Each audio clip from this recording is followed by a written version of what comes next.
Good morning. Let start the discussion of the day. So to start with, the very first news is regarding a social issue, national suicide prevention strategy. Fine.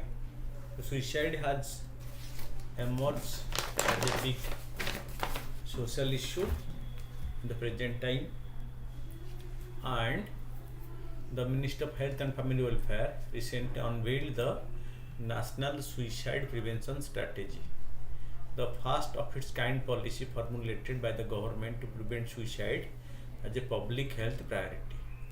What is India's National Suicide Prevention Strategy? According to the ministry, the policy will set the stage for promotion of mental health. Suicide is a condition where the mental health is not well, so that led to suicide, and prevention of suicide in the coming decade. The goal of the strategy is to reduce suicide mortality in the country by 10% by 2030. The strategy provides a framework for multiple stakeholders to implement activities for prevention of suicide in the country. Okay, the strategy provides a framework for multiple stakeholders to implement activity for prevention of suicide in the country. Fine.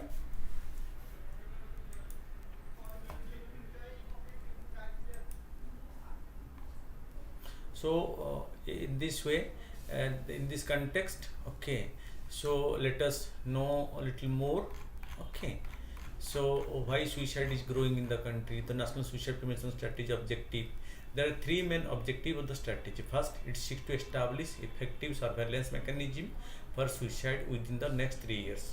It seeks to establish psychiatric outpatient departments that will provide suicide prevention services through the district mental health program in all districts within the next 5 years. Third, it aims to integrate a mental well-being curriculum in all educational institutions within the next 8 years. Fine.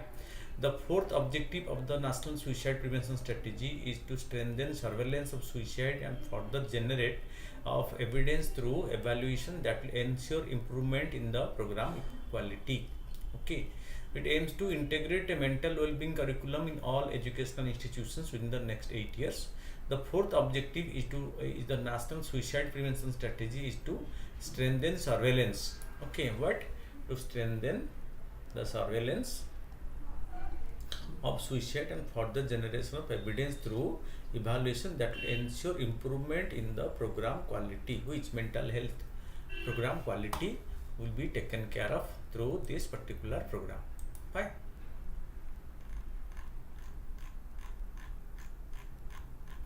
The stakeholders in implementing the program. The implementation framework of this National Suicide Prevention Strategy envisions 5 key stakeholders responsible for realizing the objective. These includes national level ministerial stakeholders. So see 5 stakeholders: national level ministerial stakeholders, state level governmental stakeholders, district level governmental stakeholders, then this National Institute of Mental Health, Bangalore, and the other top mental health institutes and strategic collaborators. We have a mental health institute, National Institute of Mental Health, which is in Bangalore. Fine. These 5 stakeholders have been identified to be in charge of taking care of this issue.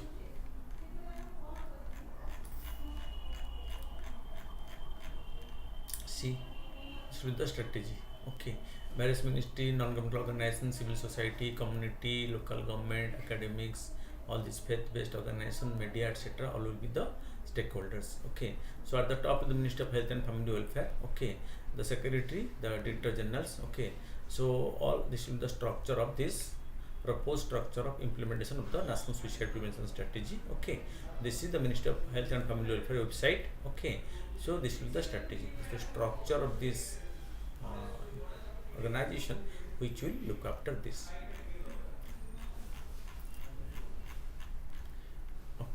Implementation mechanism, reinforcing leadership, partnership and institutional capacity in the country, enhancing the capacity of health services to provide suicide prevention services, developing community resilience and societal support for suicide prevention, and reduce stigma associated with suicidal behavior.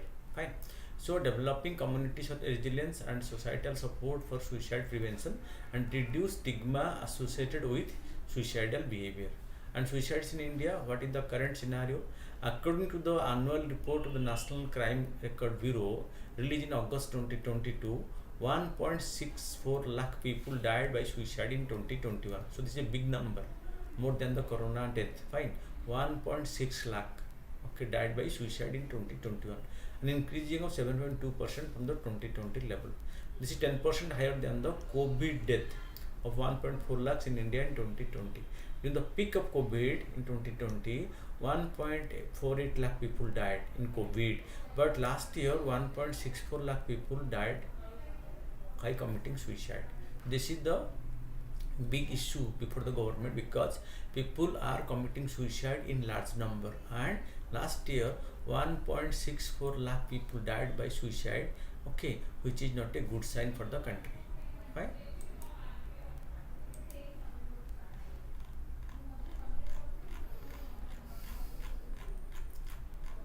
Then that issue. So this is what, so this shows the people who have committed this, okay.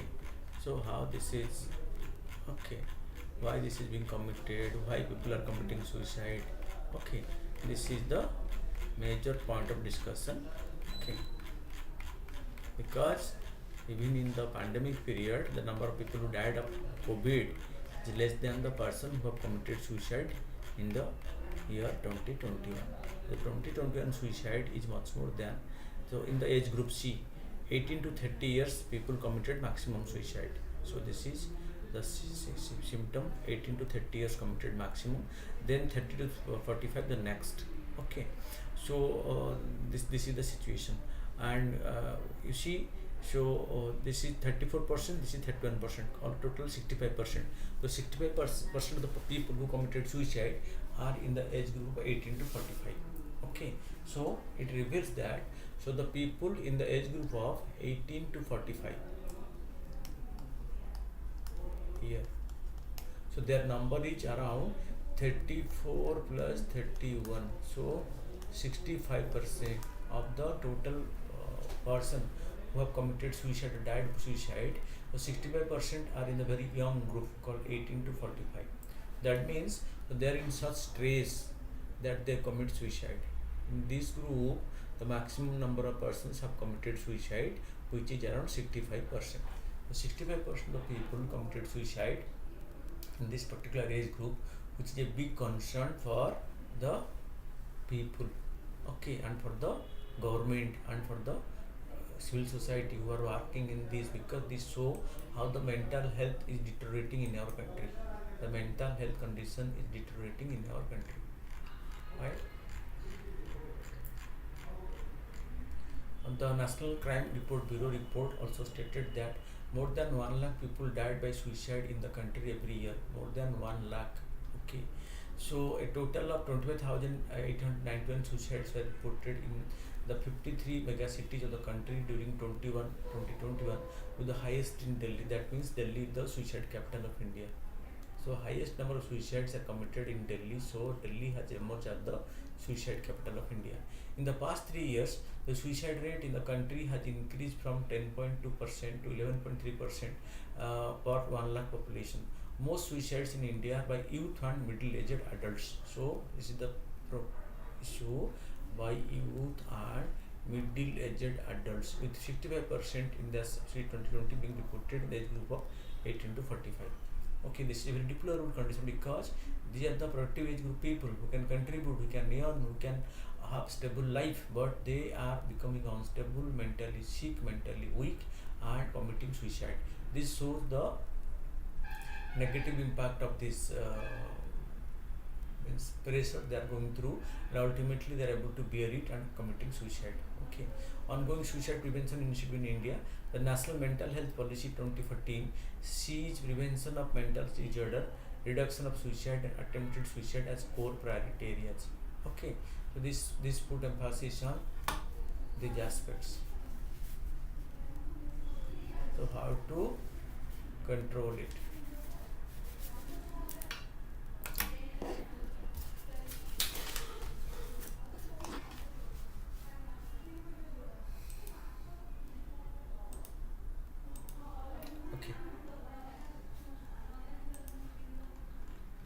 the ongoing prevention, suicide prevention programs by the government.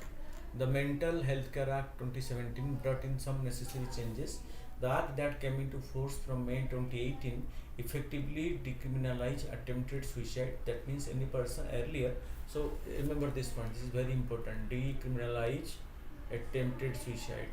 So earlier, if a person attempted suicide and unfortunately he saved, he was unable, he survived, he was imprisoned, he was punished because this is a criminal act. Attempt to suicide was a criminal act. Okay, but in 2017, that particular provision was changed, and this provided that this decriminalized attempted suicide, which was punishable under section 309 of the Indian Penal Code earlier.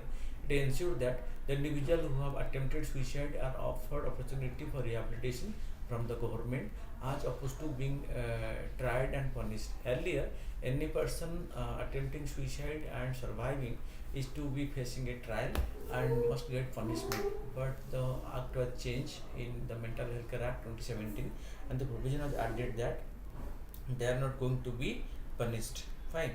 So, or rather, they should be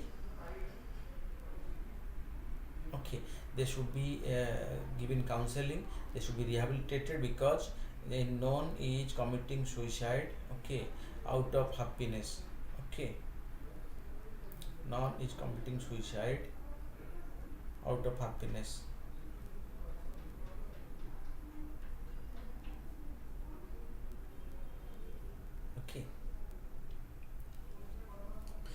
Then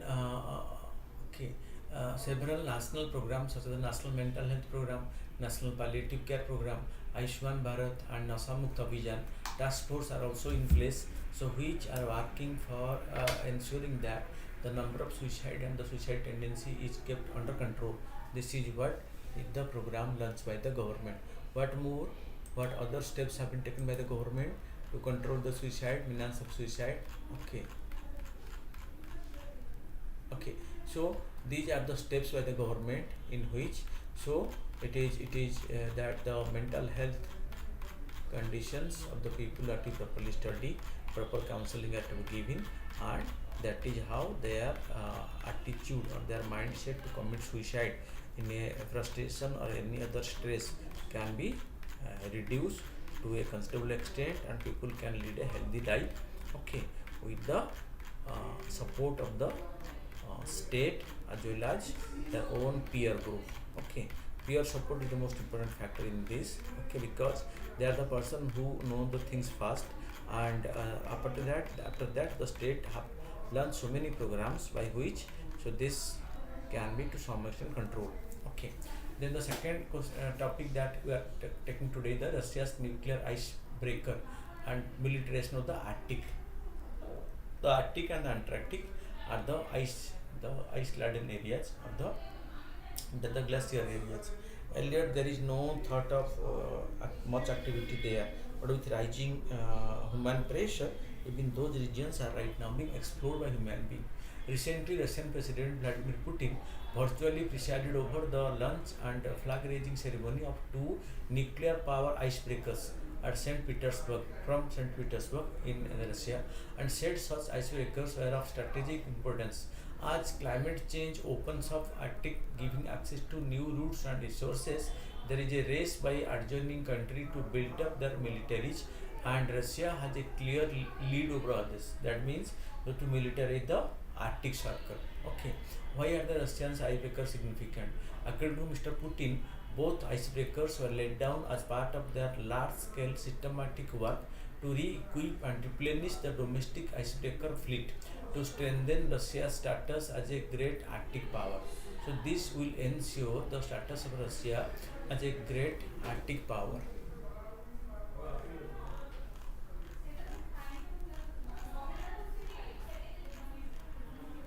The 173.3 meter long Yakutia with a displacement up to 33.540 tons was launched into water and can break through 3 meters of ice.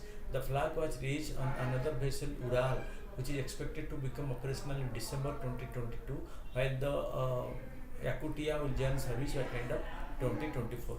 There are two already similar vessels in service. Okay, that Attica and Sibir, a much more powerful 209-meter long nuclear icebreaker, Russia, displacing up to 71,380 tons, would be commissioned by 2027. That means Russia has lined up number of icebreakers in the Arctic region. Okay, to enhance its strategic power in that particular region.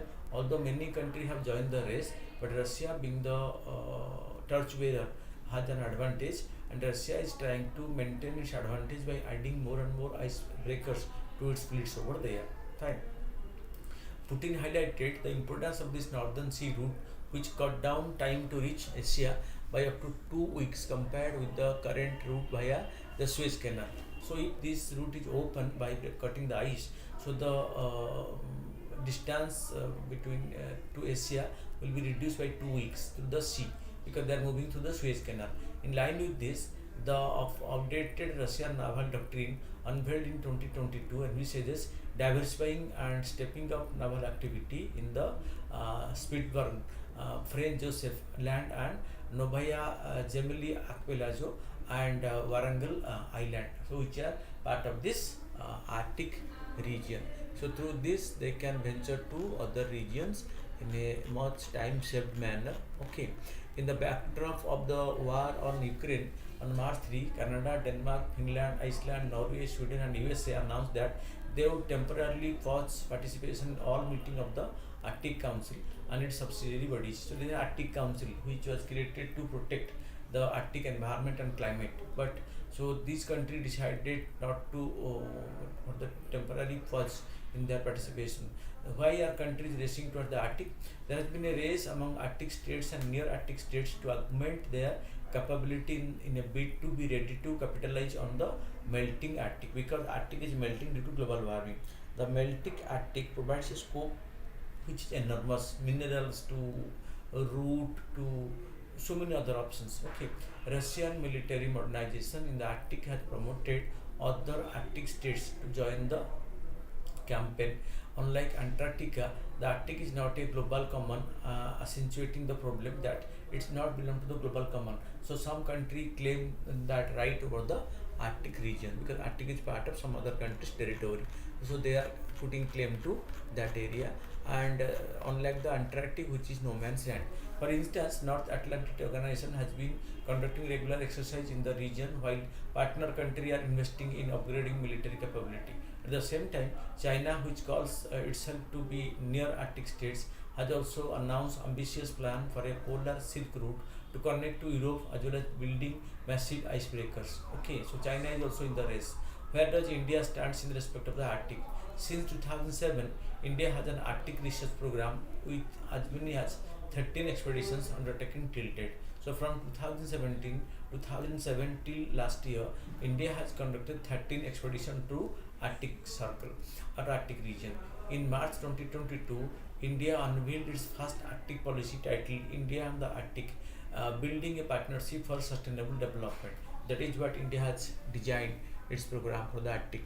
Fine.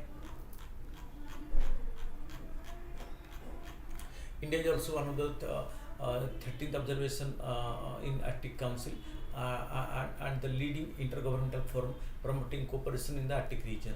As the Earth further heats up, which is more profound at the poles, the race for the Arctic is set to accelerate, which makes the Arctic the next geopolitical hotspots, with all interest converging onto environmental, economic, political, and military control over the Arctic region. So environmental concerns are there because due to the melting of the ice, so the that area is open up. Fine. There's economic importance, minerals and other things can be explored over there.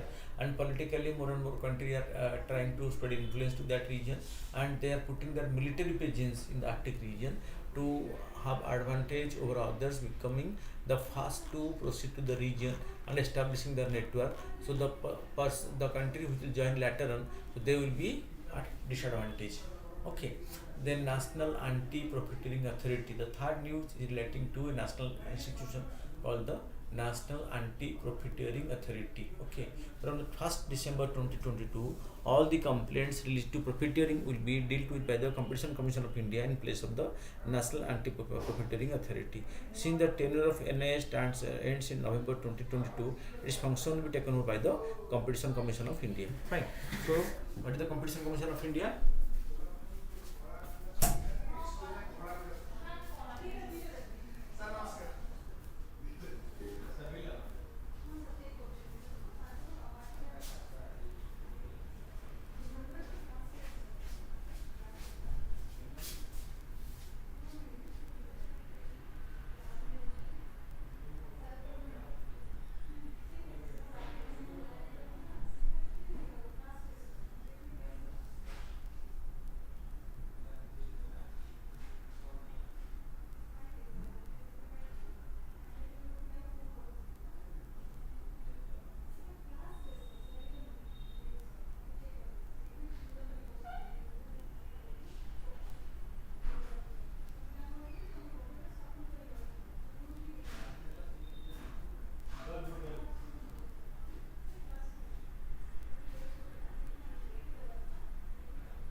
So all the complaints related to profiteering will be dealt by the Competition Commission of India right now.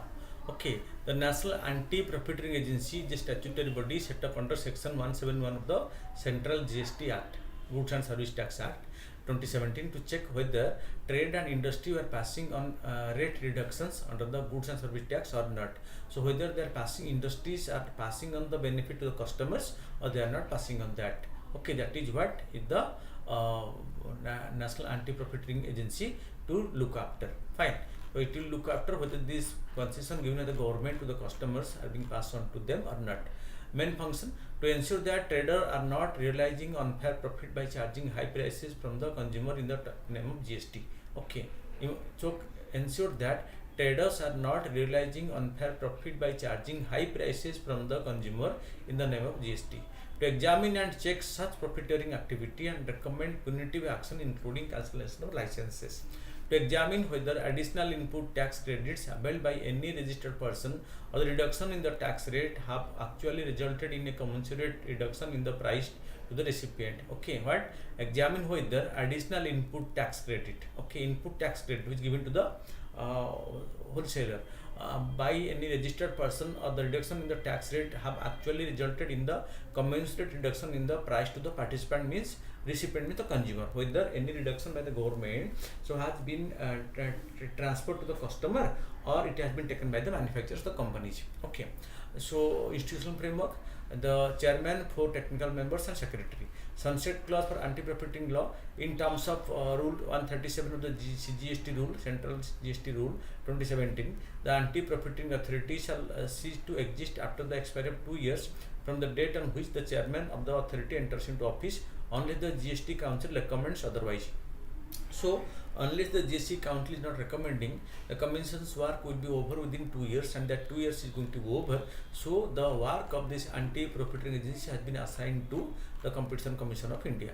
The maximum time envisaged for a resolution of the case is 9 months, excluding the time taken by the state level screening committee and standing committee for processing the complaints. And the suo motu action, the National Anti-Profiteering Agency can take note of any instance of anti-profiteering even without a complaint from a citizen. Even a citizen is not complaining, suo motu the National Anti-Profiteering Agency can take up a case and give judgment. This can be done because the chairman of the National Anti-Profiteering Agency is also a civilian, and he or she can also take cognizance of such act. It's a very noble feature. That means the chairman being a individual first. Okay. So because the chairman of the National Anti-Profiteering Agency also a civilian, and he or she can also take cognizance of such act. Even mock purchases can be made by the National Anti-Profiteering officers to check the trader's invoice for any profiteering activity. This is been allowed. They can go for mock purchases. Okay, so thereby checking the trader's invoice for any profiteering activity to know the invoice whether they are passing on the benefit given by the government to the consumer or not. They can go for that mock purchases can be done by the officers of the National Anti-Profiteering Agency. That is very unique features added in the act. Fine. Then the next topic will be about the GCC, Gulf Cooperation Council. Fine. So Gulf region is very famous for the fossil fuel region, especially petroleum region. Fine. So India and GCC have agreed to pursue a free trade agreement between the two regions and resume the negotiations. What? So India and the GCC, Gulf Cooperation Council, they have agreed to pursue a free trade agreement between the two sides. Okay, and resume the negotiation. What is Gulf Cooperation Council?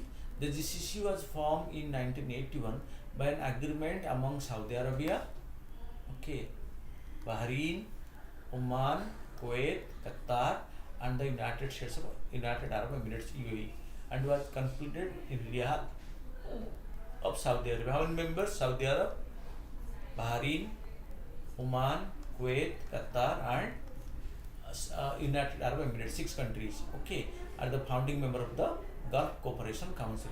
It is an economic and political union comprising of all Arab countries of the Persian Gulf except Iraq. Okay, so this Gulf Cooperation Council is a political union. That means it is the government level political union. So where the head of the state or government meet regularly. Okay, and they take off the important issues. Okay, it is an economic and political union comprising of all Arab countries of the Persian Gulf except the Iraq. Although its current official name is Cooperation, the Council for Arab States of the Gulf, it is still popularly known as the Gulf Cooperation Council. So the name has been changed to the Cooperation Council for the Arab States of the Gulf. Okay, but the popularity of the GCC is show that it is right now also being identified in its old name called the Gulf Cooperation Council. Okay, so because that is very popular, and in this popular name it want to maintain its identity even after the name has been changed officially. Right. So the group was formed in view of the similar political establishments in the countries based on Islamic principles, their geographical proximity, joint destiny, and common objectives. Okay, the 6 members of the GCC are Saudi Arabia, Qatar, Oman, okay, UAE, Bahrain, and Kuwait. So there are different type of government in these countries. Saudi Arabia is absolute monarchy, Qatar is constitutional monarchy, Oman is absolute monarchy, UAE is federal monarchy, Bahrain and Kuwait are constitutional monarchies. So almost they are ruled by their monarchs of the emperor, but somewhere it is constitutional, somewhere it is absolute. Fine. Possible future members. The possible future members of the GCC may be Yemen, Jordan, and Morocco. They are in a queue to join, but has not been added till date. GDP of the group. The GCC members are some of the fastest growing economy of the world. It has a GDP of $1.638 trillion because of the oil money has enriched them. So their GDP is 1.638 trillion, right? Which makes them the rich country of the world. Okay, they are the richer country of the world. The chief objective of the Gulf Cooperation Council are to have integration, coordination, and interconnection between the member countries in all fields. It comprises of strengthening people-to-people ties and formulating similar regulations in finance, economy, customs, trade, tourism, administration, and legislation. Okay, fostering scientific and technical cooperation in the area of agriculture, mining, industry, animal resources, and water, having a unified military, etc. This is then ambitious project. The GCC aims of having a common market and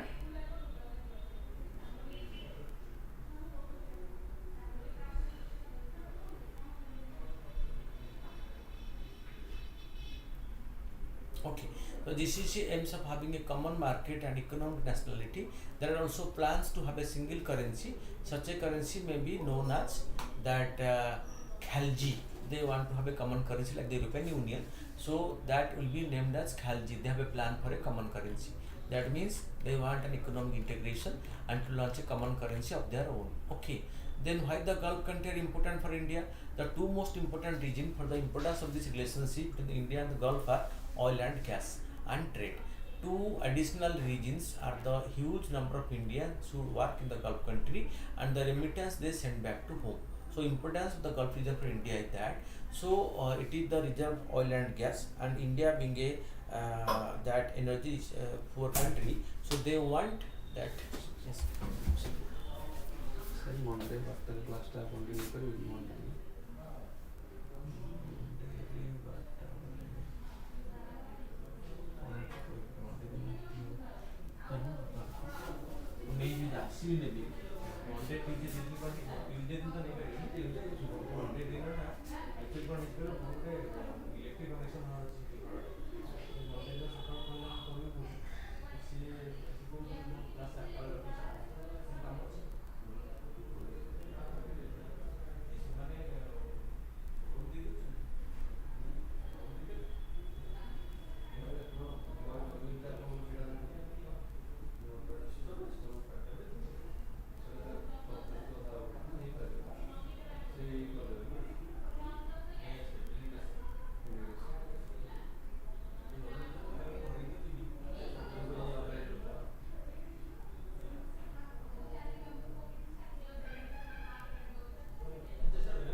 The two most important region for the importance for relationship between India and Gulf is the oil and gas. See, India is an energy scarce country and we depend on the Gulf oil for to meet our oil needs, so also the gas needs. And trade, so trade volume is much more to the Gulf region. Two additional regions are the huge numbers of Indians who work there. Okay, and remittance they send. So India is the highest remittance receiving country in the world.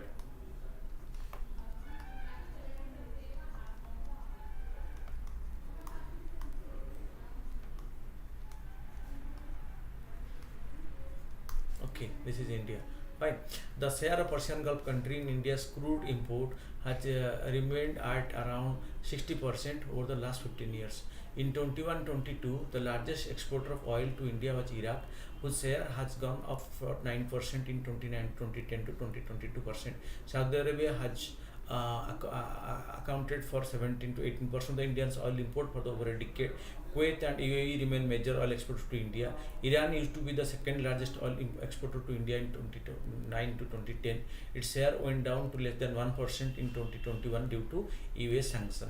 Iran, which was a major supplier of oil, its share has been reduced because the USA imposed sanction on Iran, and there is under coming under US influence, so India has reduced its oil import from Iran, and right now we are purchasing. So the recent data showed that we are purchasing oil also from Russia in the post Ukraine war period, when Russia was imposed sanction. So India is the country which is importing bulk oil from Russia. In 21-22, the largest exporter of oil to India was Iraq, whose share has gone up from 9% in 2019 to 22% at present. Counting only the 13.4 million non-resident Indians, the Gulf has the largest number of Indian abroad. UAE 3.42 million, Saudi Arabia 2.6 million, Kuwait 1.3 million. Together accounts for half of the all NRIs who are staying abroad. Fine. In terms of remittance from abroad, India is the largest remittance in country 2021 with 83.15 billion. According to World Bank data, this was nearly twice the remittance to the next highest recipient, Mexico, at 42.9 billion. The largest contribution is the huge Indian diaspora in the Gulf. In a bulletin in the November 2018, it is in the last two subject, the RBI of India said that the Gulf Cooperation Council countries accounted for more than 50% of the total 69 billion in remittance received by India in 2016 and 17. That means this Gulf region where many Indians are working is a major source of the remittance sent to India. So that is the importance of the Gulf region for India: energy like petroleum and gas, then employment opportunity, then the amount of remittance that India receives from the Gulf region. All these factors make the Gulf region very, very important for India. Fine.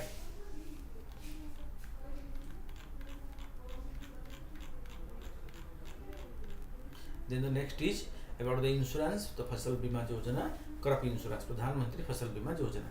Okay, so recently Center said it is open to taking pro-farmer changes on the Pradhan Mantri Fasal Bima Yojana to meet the challenges of the recent climate crisis and rapid technological advances. Fasal Bima Yojana insures farmers against all non-preventable natural risks from pre-sowing to post-harvest. Okay, objective to provide insurance coverage and financial support to the farmers in the event of failure of any of the notified crop, okay, as a result of natural calamity, pest and diseases, to stabilize the income of farmers, to ensure their continuation in farming, to encourage farmers to adopt innovative and modern agricultural practices. Fine. So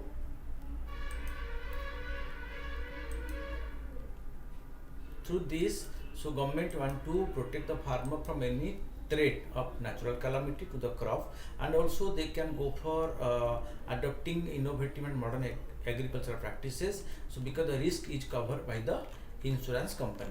Fine. So to ensure the flow of credit to the agricultural sector, because once the farmer has taken the loan and it is insured, in case of natural calamity, the insurance company pay back the loan, and as it is channelized to the bank, so the bank take its money, so immediately the loan is paid back, and the bank is able to give one more loan to the farmers for the new cropping season. So neither the farmer become a defaulter, nor the loan become NPA, for which the restrictions, but this allow the farmer to get loan after loan, because even in case of crop failure, so the insurance company pay back the amount to the farmer, and that amount is received on behalf of the farmer by the bank, and as it is received by the bank, so the bank keeps its own share thereby, so nothing no problem is for the farmer to get a next loan. Right. Farmers have to pay maximum 2% for the total premium of the insured amount for the Kharif crop. See, the premium is 2% for Kharif crop. Okay, Kharif crop, 1.5% for Rabi crop. Okay, and 5% for the commercial and horticultural crops. This is the premium to be paid by the farmer. 2% for Kharif, 1.5% for the Rabi, and 5% for the commercial or horticultural crop. The balance premium is shared by the union and the state. The rest of the premium are paid by the union and the state government in a 50-50 basis all over the country, and in 90-10 basis in the northeastern states. So central state sharing is 50-50 normally, and 90-10 in the northeastern states. Claims are worked out on the basis of shortfall in the actual yield vis-a-vis the threshold yield in the notified area. Fine. That is what so is the issue. It shall be implemented through a multi-agency framework by selected insurance companies under the overall guidance and control of the Department of Agriculture and State Government. There is no upper age limit on government subsidies. The premium rate to be paid by farmers are very low, and the balance premium is paid by the government to provide the full insured amount to the farmers. Farmer pay very low premium, only 2%, 1.5%, and maximum is 5%. And that 2% is for the kharif crop, 1.5% for the rabi crop, and 5% for the commercial horticultural crop. That is the premium the farmer has to pay.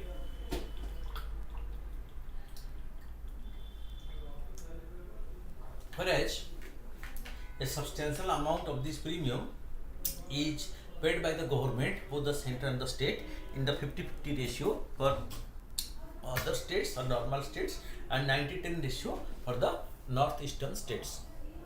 Fine. It shall be implemented through a multi-agency.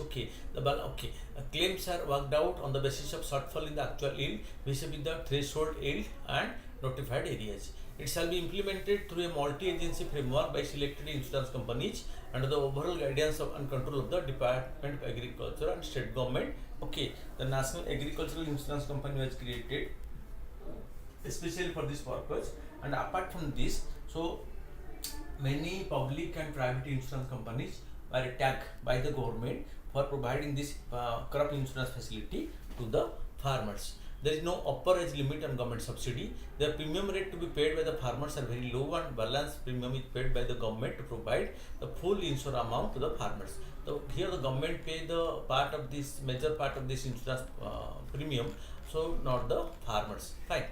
Then the next is about the saving the tortoise and turtles, and this is a Indian conservation measure at the sites, conservation of endangered species.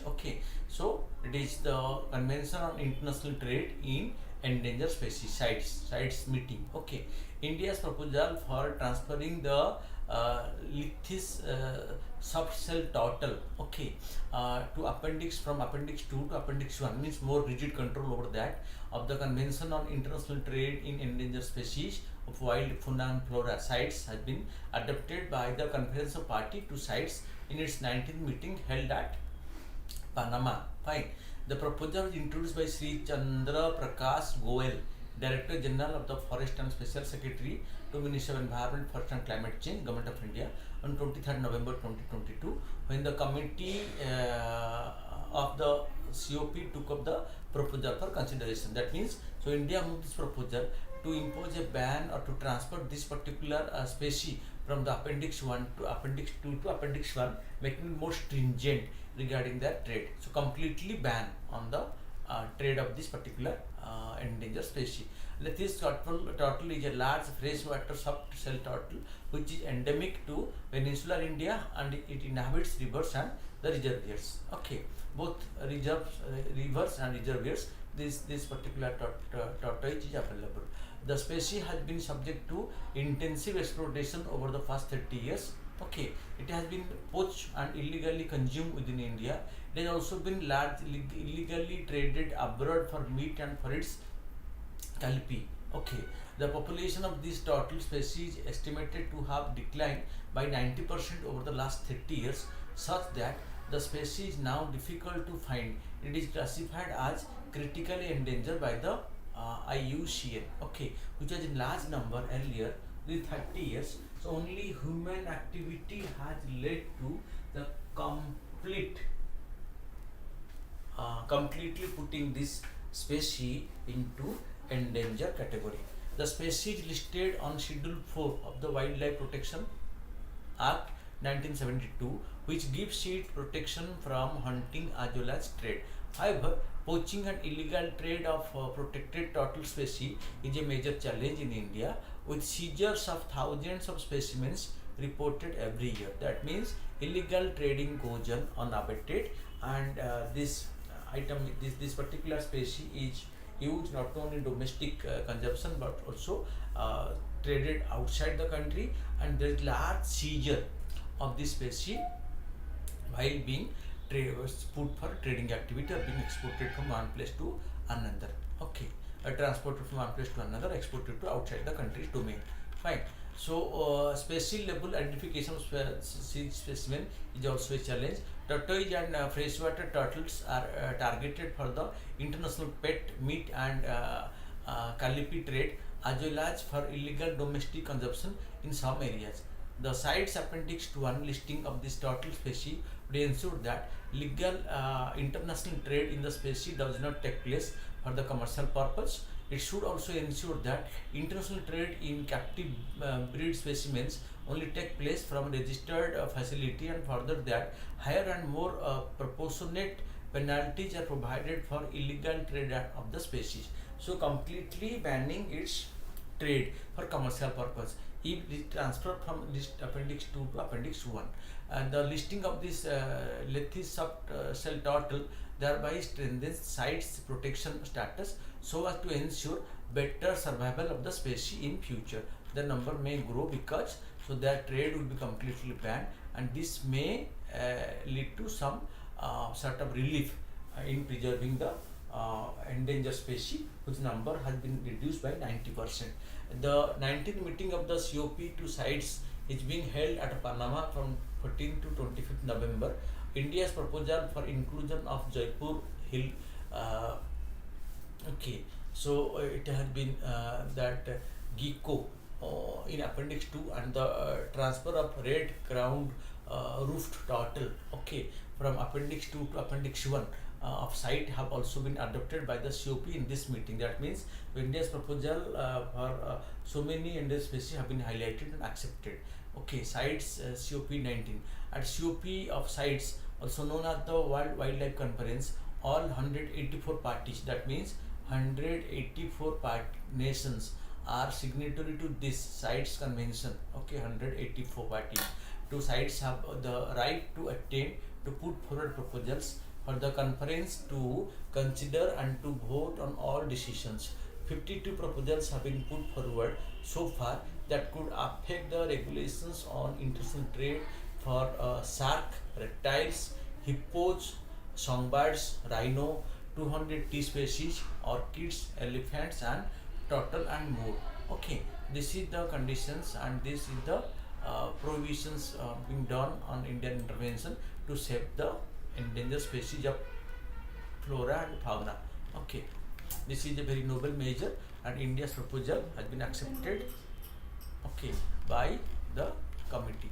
About CITES, CITES is an international agreement to which states and regional economic integration organizations adhere voluntarily. Although CITES is legally binding on the parties, in other words, they have to implement the convention. It does not take the place of international law. Rather, it provides a framework to be respected by each party, which has to adopt its own domestic legislation to ensure that CITES is implemented at the national level. Okay, first internationally accepted, then nationally should be recognized. Fine. So then moving to the question answer of the day. Do you think India will meet 50% of its energy need from renewable energy by 2030? Justify your answer. How will the shift of subsidy from fossil fuel to renewable help achieve the above objective? You know, India at the COP26, okay, meeting of the United Nations Convention on Climate Change, committed to the 5-point agenda Panchamrit. Okay, one of them is to meet 50% of its energy requirement from renewable energy by 2030. This is India's commitment, which India has committed to the global community in the form of Panchamrit. To reach the above commitment, India has already achieved few targets. India has overachieved its commitment made at COP21 at the Paris Summit by already meeting 40% of its power capacity from non-fossil fuels. India is also one of the world's largest producer of modern bioenergy. Today, India is the world's third largest producer of renewable energy, with 40% of its installed electricity capacity coming from non-fossil fuel sources. That means from solar and hydro. Fine. Then the next is India's massive Ujala LED bulb campaign is reducing emission by 50 million tons annually. However, there are few challenges in achieving the target. To meet the above target, India will need massive funding. Bloomberg report said that only to meet wind and solar energy target, India will need 2 to 3 billion investment. In the short term, rising interest rate, depreciating rupee, and high inflation create challenges for the financing of renewables. Even to complete, actually, as just 5 minute class wait. So even to complete the target, Indian government needs to cut down its taxes for almost 2 lakh crores by 2030, which will affect the other sectors like education, health, and infrastructure. Fine.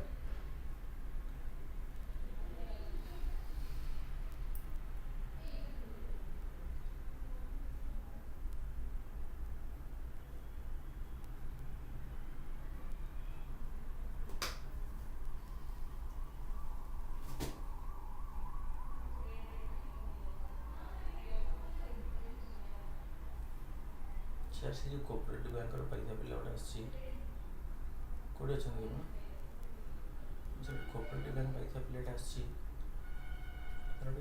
Interview shooting हम तो studio ready कर जाए sir से कपटे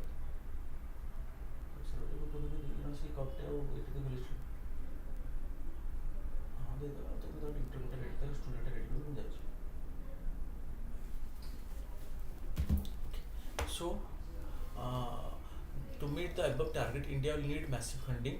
So in the short term, raising interest rate and depreciating rupee and high inflation create challenges for the financing of renewables. But now government is trying to go for it. Even right now, banks are providing loans for financing green energy. Even to complete the target, in Indian government needs to cut down its taxes of almost 2 lakh crore by 2030, which will affect the other sectors like education, health, and infrastructure, because taxes on to promote these sectors need to be liberalized so the sector can be promoted. Otherwise, people will not buy this renewable energy products. Fine. Fossil fuel subsidy by the Indian government have fallen by 742% since 2014, but the subsidy on coal, oil, and gas increased by 9 times in 2020-21. Still, the fossil fuel subsidy in India 9 times higher than renewable energy. So there is no complete shift to subsidies on renewable energy sources. Although the shift of subsidy from fossil fuel to renewable will help in subsidies of e-vehicle, and raising taxes on fossil fuel will help in achieving the above objective, because giving subsidy to renewable sources will make it look cheaper, and this will also work against the fossil fuel incumbents that are preventing new renewable energy entrants access to the market. For example, giving subsidy for e-vehicle and raising taxes on fossil fuel will help in achieving level needed by 2030, as it will contain global warming to the Paris climate goal of 1.5 to 2 degrees centigrade. Because India is committed and India has agreed that okay, global will try to reduce our carbon emission, thereby reducing global temperature by 1.5 to 2 degrees centigrade by 2030. Okay, and e-vehicle promotion policy of the government is one such step towards this direction. Fine. Then coming to the MCQs for the day, consider the following statement about the Arctic Council. Then intergovernmental forum. Okay, so Arctic Council is an intergovernmental forum. Okay, so this is right. It cannot implement or enforce its guidelines or recommendations because it is voluntary, so cannot enforce. India is currently having the observer status at the Arctic Council. It is also right. So all the three are correct. So 1, 2, 3 answer will be D for question number 1. Answer will be D. Then question number 2.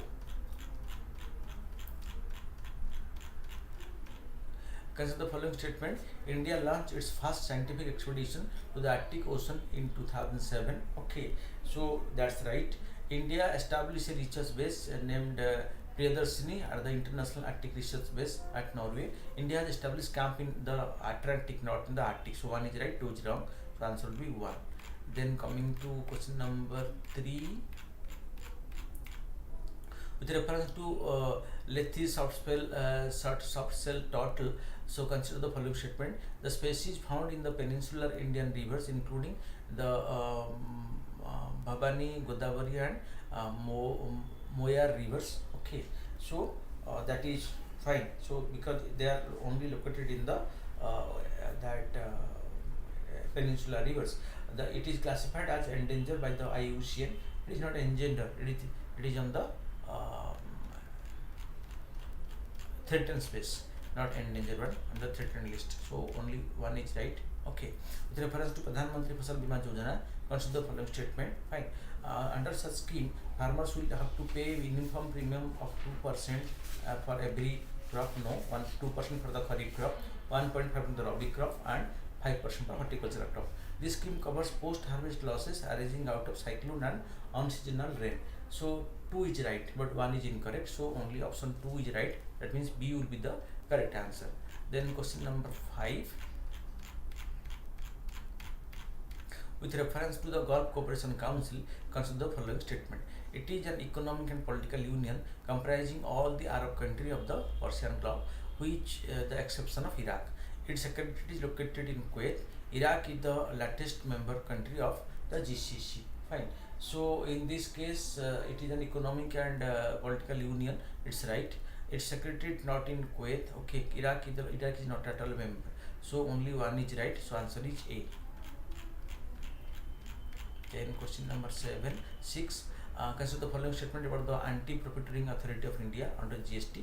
It ensures that benefits that accrue to the entities due to reduction in the rate of tax is passed on to the consumers. Right? The concept was developed by the World Custom Organization.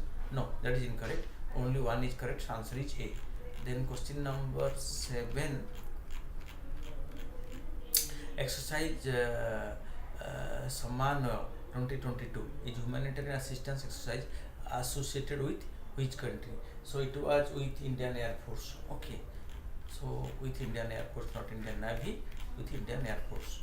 Then question number 8, with reference to exercise Nasim Al Babar 2022, C page consider the following statements. The exercise was conducted in 19 to 24th November 2022 of the coast of Oman, which was on the 30th edition. Fine. So that is right. It is a multilateral exercise between India, USA, Australia and Oman. That is also right. So both are right. One. So answer will be C. Then question number 9. With reference to Mission Potion 2.0, consider the following statement. Mission Potion 2.0 is an integrated nutrition support program that is okay, that is right. It will encompass Anganwadi service, the stream of adults and girls, and the Potion Abhijan. That's also right. So which of the above statement are incorrect? No, both are correct. So answer will be neither 1 nor 2. D will be the right answer because both the statements are correct. Fine.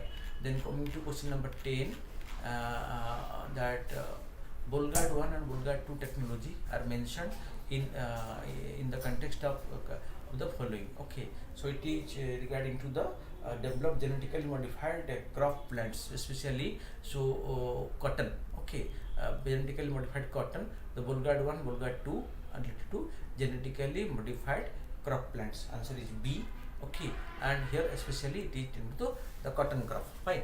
So this is the development for the day. So keep on watching regularly to update yourself. So thank you.